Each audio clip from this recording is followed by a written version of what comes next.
শুধু নাস্তা খেয়েই বিল কোটি টাকা। জুলাই জাদুঘরের এমন জাদুতে চোখ চড়ক গাছ সবার। চেতনার জুলাই জাদুঘরে 6 মাসে নাস্তার এমন অস্বাভাবিক বিলে তোলপাড়। এছাড়া গণভবনের বাউন্ডারি করতে গিয়ে খরচ হয়েছে 65 লাখ টাকা। জুলাই স্মৃতি ফাউন্ডেশনের আলাদা বাজেট থাকলেও কোটি কোটি টাকা খরচ করেছে জাতীয় জাদুঘরের ফান্ড থেকে। দুর্নীতির এমন মহোৎসবে মেতে লুটপাট চালিয়েছে জাদুঘরের কর্তা ব্যক্তিরা। জাদুঘরের অনিয়ম নিয়ে দীপ্তচন্দ্র পালের ধারাবাহিকের প্রথম পর্ব দেখুন আজ। কালার এক্সপার্ট ডার্ক স্যাপ এবং মাইল্ড অন হ্যান্ডস টেকনোলজি সমৃদ্ধ অরিক্স অ্যাডভান্স ডিটারজেন্ট পাউডার আপনার লন্ড্রি এক্সপার্ট।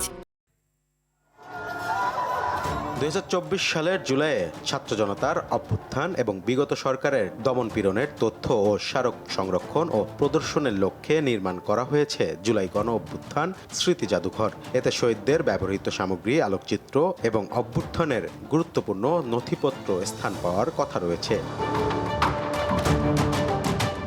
তবে এই আবেগকে কাজে লাগিয়ে একদল বাগিয়ে নিয়েছে কোটি কোটি টাকা। 6 মাসে এই জাদুঘরের নাস্তার বিল 1 কোটি টাকার উপরে। এছাড়াও জাদুঘর পরিদর্শনে বিভিন্ন ভিভিআইপি আগমন উপলক্ষে 25 জানুয়ারি 2026 থেকে 15 এপ্রিল পর্যন্ত আপ্যায়ন বিল প্রায় 30 লাখ টাকা, যার ভ্যাট আসে প্রায় 3 লাখ টাকা। গেল বছরের 3 সেপ্টেম্বর থেকে জাদুঘরে 70 থেকে 80 জন ভলান্টিয়ারদের আপ্যায়ন বাবদ খরচ হয় 26 লাখ টাকা। এছাড়াও বিভিন্ন সভা কিংবা সেমিনারের নামে একটি রেস্টুরেন্ট থেকে বিল করেছে প্রায় 11 লাখ টাকা। বিল নগদ দিচ্ছে, ওরা নগদ টাকা দিয়ে নিয়ে যায়। নগদ টাকা দিয়ে বিল করে দিতেন না, ওরা আলাদা বিল করে দিতেন। এই দুর্নীতির মহোৎসবে মেতে উঠেছে জাদুঘরের মহাপরিচালক। জুলাই জাদুঘরের নামে বরাদ্দ থাকলেও জুলাই জাদুঘরের রাস্তা ঘেঁষা বাউন্ডারির নামে জাতীয় জাদুঘরের কোষাগার থেকে হাতিয়ে নিয়েছে 65 লাখ টাকা। এছাড়াও জাদুঘরে শীতল পাটি সরবরাহ ও ইতিহাস বিভাগের প্রদর্শনীর কথা বলে বিল তোলা হয়েছে প্রায় 6 লাখ টাকা, অথচ এমন কোনো প্রদর্শনী হয়নি জাদুঘরে।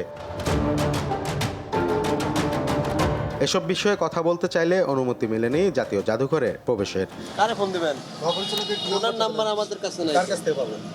আপনি সচিব না ডিসির সাথে দেখা করবেন? ডিসি সচিব দুইজনই। ওয়েবসাইটে নাম্বার আছে, ওইখানে কল দিয়ে পারমিশন নিয়ে তারপরে আসতে। একাধিকবার মুঠোফোনে কল দিয়েও সাড়া পাওয়া যায়নি জাদুঘরের মহাপরিচালক তানজিম ইবনে ওহাবের। দীপ্তচন্দ্র পাল, RTV, ঢাকা।